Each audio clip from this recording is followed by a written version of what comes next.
Hello and welcome to the new amazing multi-purpose form extension, and it's many forms in one.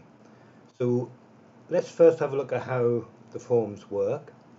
So the first thing we have is the normal contact form, and the contact form has multiple fields you can add, so it's flexible. You can change descriptions and whether fields are required or not. It now adds an asterisk to every required field. That one's not required, as you can see. That one is required, and you can also add a coloured border to required fields as well. So let's just have a quick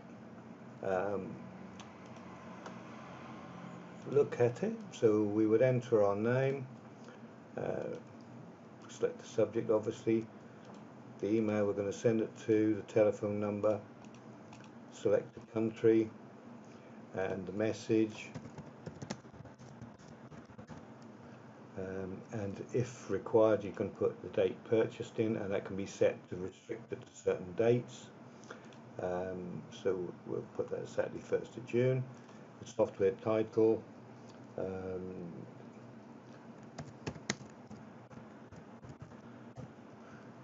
that's an optional field and also customizable field.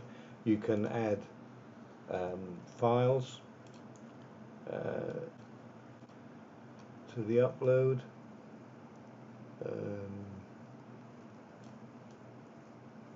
Let's add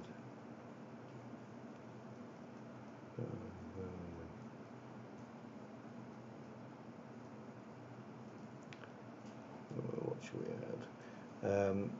If we add some files,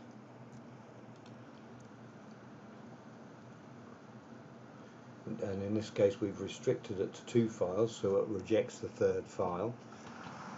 Then we would accept the terms and the privacy and submit.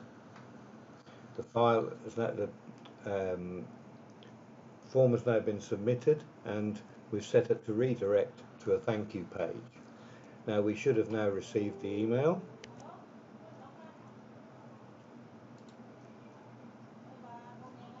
There we go. This is the copy that's sent to the person submitting the form. If you select send a copy to them as well in the cog. Okay, and also we've got an email to us.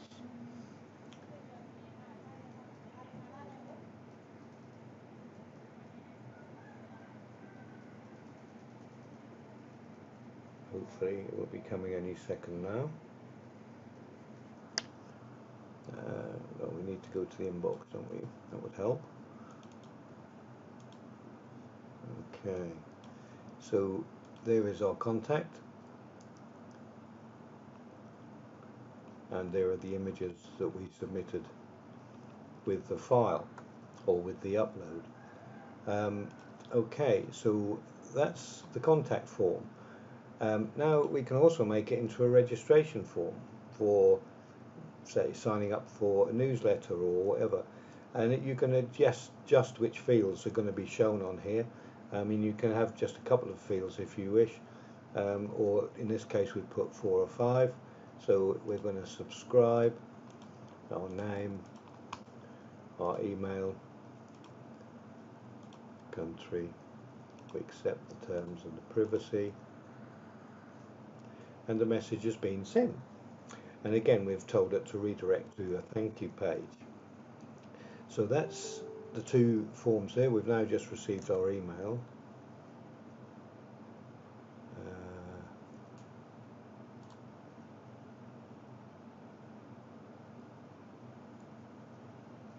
There we go. There's a copy of our submission. We subscribed, and so on. Okay, so that's the subscribe form. Then there's a donate form, and all these forms are created from the one extension. So now if we want to donate, all the background stuff, all the difficult stuff is all done in the background, so you don't need to have any HTML knowledge or any knowledge at all. of programming or JavaScript. So if we wanted to donate, and we're going to donate, in this case we're asking for a dog's name to donate to, and we're going to donate £10. We accept the privacy, and now we're going to donate. Now, okay, so now we come to PayPal and we want to donate our £10, so we click donate, and we can either log in or create an account, or we can pay by card.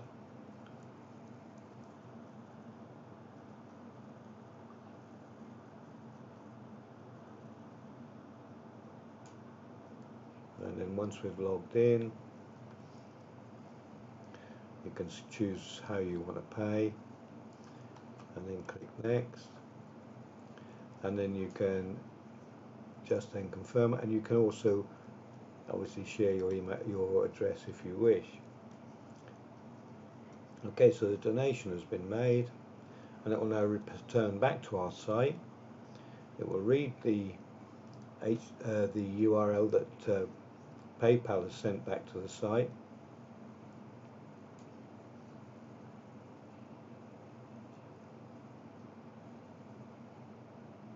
and it will tell them what the transaction number is and thank them for their payments. If they cancelled it, it will go to a cancel page instead. So that's it. That's how all the forms work. Now let's just have a quick look at how you set up the forms. So let's go to Mobirise. So we're going to create a new page. We've already installed the extension, so we'll create a new page. Here we are, and we'll add the footer.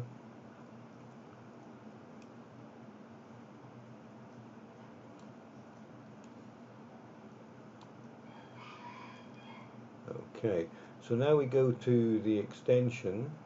Here it is, and you'll see you've got 4 options in the extension. So one is the actual form, 2 is the thank you block for donations, then number 3 is the donation for a cancelled donation, and 4 is for a contact thank you block or registration thank you block, whichever we want to use. So we just drag the form onto the page in the right place, and it defaults to a contact form.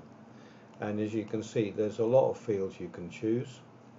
Let's just put a background image on, and that makes it look a little bit easier to read.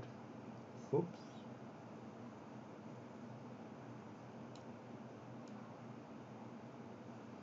So we'll put a background image on. Okay.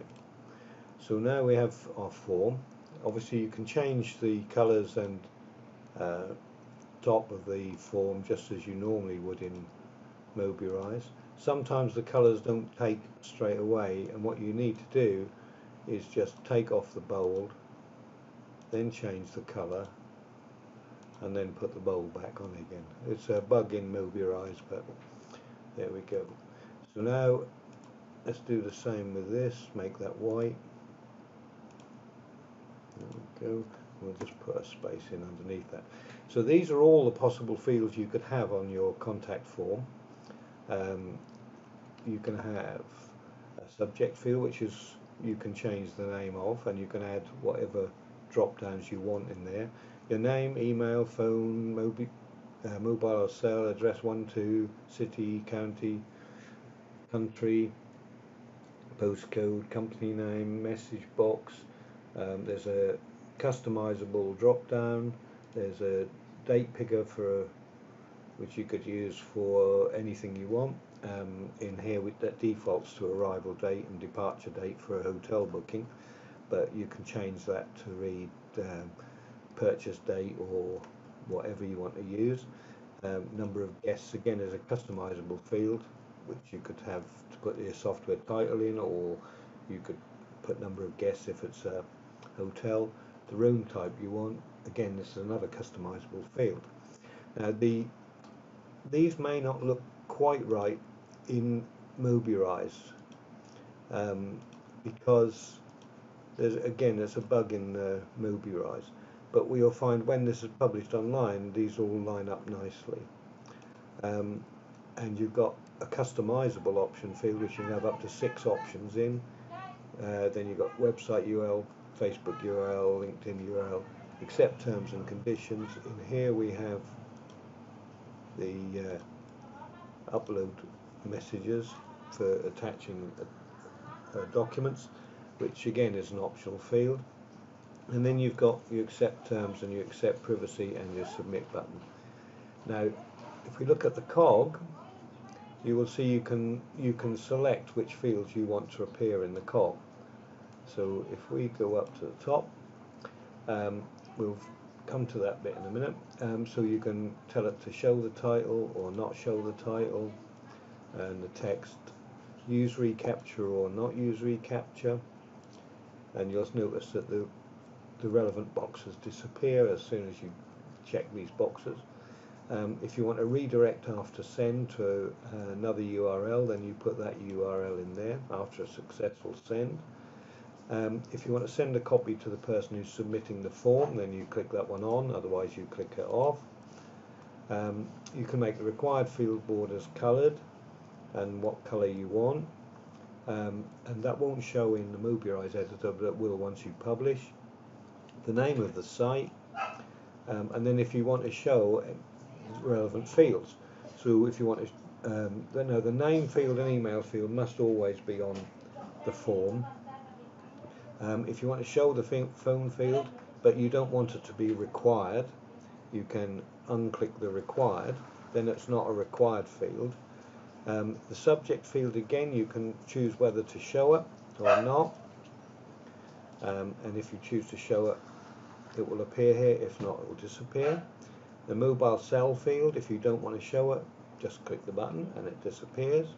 Then you've got the relevant address fields. Again, you can have them shown or not, and if they're required or not. Then you've got a company field, again, which you can customize or you can switch it off. If you want to, you can change the name of that. So instead of company name, let's say, I don't know, car name, car make and model, and then that will now show car make and model. So that's that bit. Next bit is we'll say we're not going to include that for a minute. Then the message box field, you can show that or not, and again you can change the prompt for that. So instead of having message comments, you could have details of your inquiry. Okay, so oops, missed it. Alright there. So now that has changed to details of your inquiry. Okay, so after that you've got your drop down field. So you can, if you want to show this drop down field here, you can, oops, gone past it. You can then choose a prompt for it. So it could be colour or whatever, and then whether it's a required field, and also whether they can choose multiple choices from that drop down. So if they want to choose, say, 3 different colours or something, you can allow them to select 3 things from the box, and then you put the items that you want to be in the drop down box, and you can enter up to 20 different items in the drop down box. Then you've got the custom radio buttons, and you can, let's just take that one off for a minute. So take that off. Okay, so then you've got your custom radio buttons, and again you can have up to 6 different values for your radio buttons, and whether to show each one. Then you've got the date prompt for your arrival date, the format that you want the date to be displayed in, and the guide has all the details of the different formats. What start date you want. So in this case we're saying we want it to start 1 day ahead. So in other words, we want it to start from tomorrow, and we want it to end in a year's time. Okay, so then they can only select dates between tomorrow and 1 year's time. And then the views, this is explained in the user guide, you can have up to 5 different views in the date picker, and you can set the start view so that either starts on the current month and day, or it starts on the year picker, or it starts on the centenary picker, or it starts on the millennium picker, and so on. So we're going to not show that on this form, we'll just take that off. Okay, and then you've got the same for date picker 2, so you can have a second date picker, or you can just have the one. Then you've got your custom field prompt 1, so you can change that to whatever you want it to be, number of guests, number of parcels, whatever the case may be, and again whether it's required, and we'll switch it off for a minute. And field 2 again is the same thing. Then you can choose to show the gender block, which is that block down there. So we're going to take that off for a minute. And then whether you want them to be able to fill in their website URL, Facebook page URL, and your LinkedIn URL, and again whether each one is required. So we're going to take them off for a minute. Oops, wrong one. And then whether they can upload files. This will change when it's published to an upload button or a drag files button, and you can set them to upload attachments. You can set the maximum file of each size that they're going to upload, and you can set the maximum number of files they can upload, up to 6. So we'll take that off for a minute. Then you can select to show the accept terms, and the terms version if you want. If you're now on version 1.2, then you can change that to 1.2. And then your privacy, again, if you're on version 1.2, then you can show that, so you know which version of the terms they accepted. And then you can change the submit button color, and you can change the button text color. Now there is again another little bug in Mobirise. When you publish this, everything will show correctly, but when you come back into this to edit next time, the button text will show black, but when you publish it will actually come to that will remember the color white that you selected here, and it will publish it as white. So that's a small bug there. And then of course you've got the usual items like top padding and bottom padding. Whoops, I'm having a bit of a problem here.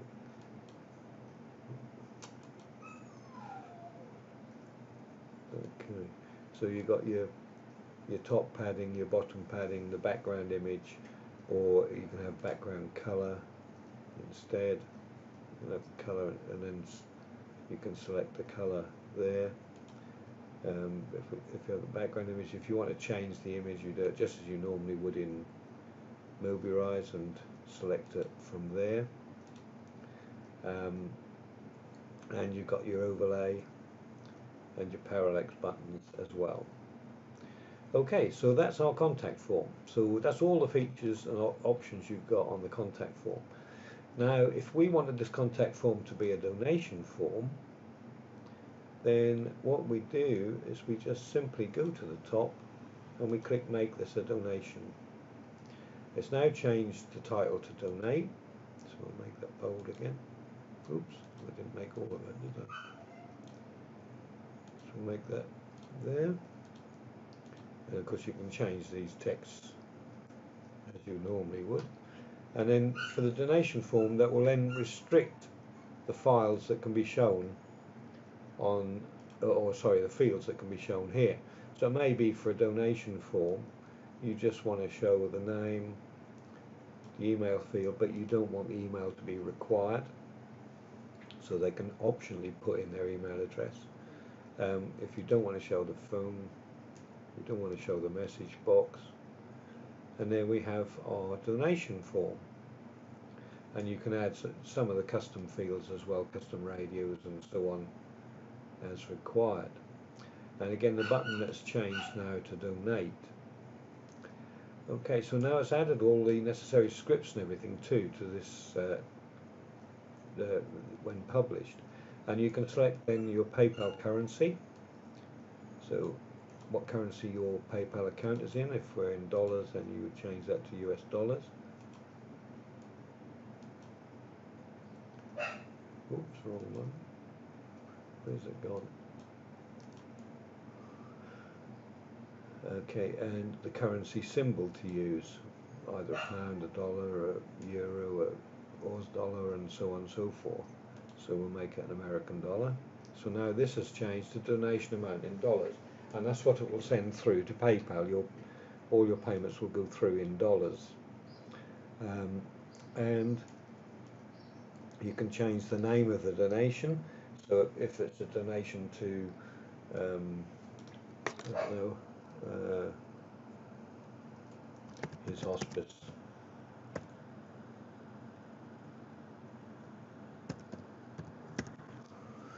say for example, and a donation code, so this will appear in your PayPal details so you know what's come from where. So that will be HH1 or something like that. And then whether you're using the live PayPal system, in other words your site is now online live and you're taking donations, or a sandbox, if you're using it for testing to start with, that will automatically change all the code to work with sandbox instead of live. And that's basically it. So you have your donate button. You can use the contact form as a registration form or contact form or hotel booking form and so on. So you have quite a few options. So that's the form. So any questions, please get in touch and have a great day.